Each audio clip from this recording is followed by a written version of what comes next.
17 سالہ جنرل محمد بن قاسم کی دستانہ شجاعت، قسط نمبر 24، حصہ دوم، نعرہ توحید۔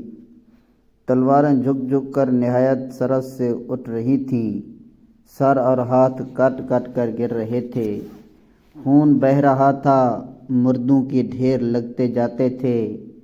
محمد بن قاسم نہایت جوش سے لڑ رہا تھا۔ اس وقت اسے اپنے تن بدن کا ہوش نہ تھا۔ وہ تلوار لیے جھپٹ جھپٹ کر حملہ کر رہا تھا، اور وہ جس طرف دوڑ کر حملہ کرتا تھا، ایک دو سپاہی مار کر ہی لوٹتا تھا۔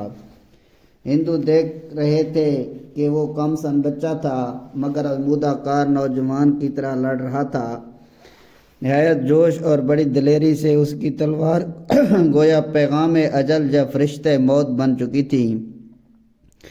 جیسے اس کی ہوا بھی لگ جاتی تھی، وہیں مردہ ہو کر گر پڑتا تھا۔ ایک مرتبہ 20 ہندوؤں نے ہمت کر کے اس تنہا پر حملہ کر دیا اور اسے چاروں طرف سے گھیر کر اس پر تلواروں کا میمنہ برسا دیا۔ محمد بن قاسم ان کے حملے سے ڈرا نہیں، بلکہ وہ نہایت اطمینان و استقلال سے ان کے حملے روک کر ان پر حملے کرتا اور ہر ایک حملے میں ایک دو کو موت کی آغوش میں پہنچا دیتا تھا۔ اس وقت اس کے دستہ کا ہر سپاہی ہندو سے الجھ رہا تھا۔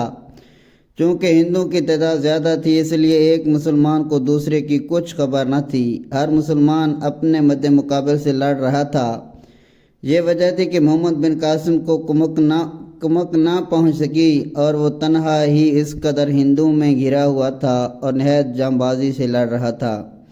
سامنے قریب ہی کھڑا تھا۔ وہ محمد بن قاسم کو لڑتے ہوئے دیکھ کر حیران ہو رہا تھا۔ اس کی حیرانگی کی وجہ یہ تھی کہ 17 سال کا لڑکا نہایت بے جگری سے ہندوؤں کے نرغے میں گھسا ہوا جنگ کر رہا تھا اور بڑی سرعت سے پینترے بدل کر دشمنوں کے وار بچاتا تھا۔ اسے رشک ہوا کہ اس کی فوج کے نوجوان ایسے بہادر کیوں نہیں جیسے کہ مسلمان ہیں۔ وہ محمد بن قاسم کو نہ جانتا تھا، اگرچہ اس نے یہ سن رکھا تھا کہ ایک اسلامی لشکر کا سردار نو عمر کا لڑکا ہے۔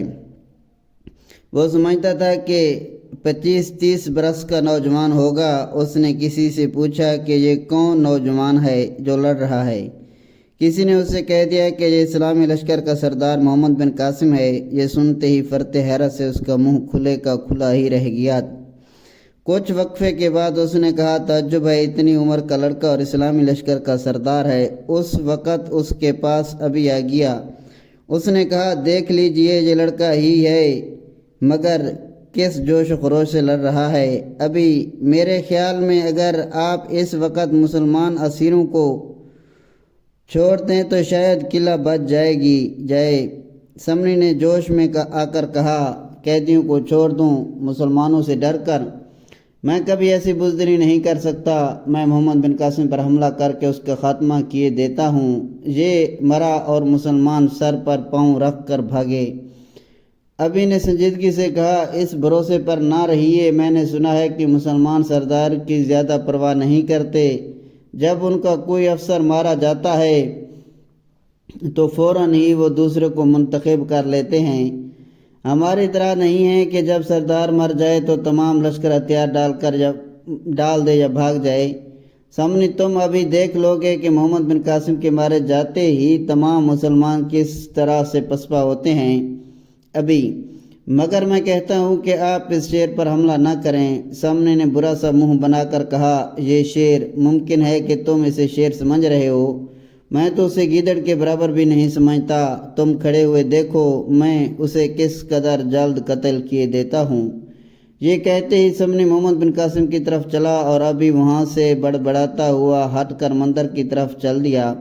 ادھر سامنے نے محمد بن قاسم پر حملہ کیا۔ اگرچہ محمد بن قاسم عرصے سے جنگ کر رہا تھا، بہت کچھ جد و جہد کر چکا تھا، مگر ابھی تک اس کے حملے میں کمزوری نہ آئی تھی۔ جون ہی سامنے نے اس پر حملہ کیا، اس نے پینترا بدل کر اس کا وار روکا اور شیر کی طرح جست لگا کر اس پر جا ٹوٹا اور تلوار کا ایک بھرپور ہاتھ مارا کہ سامنے مرتے مرتے بچ گیا۔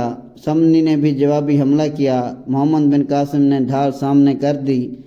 تلوار سامنے کی ڈھال پر پڑ کر چٹ گئی۔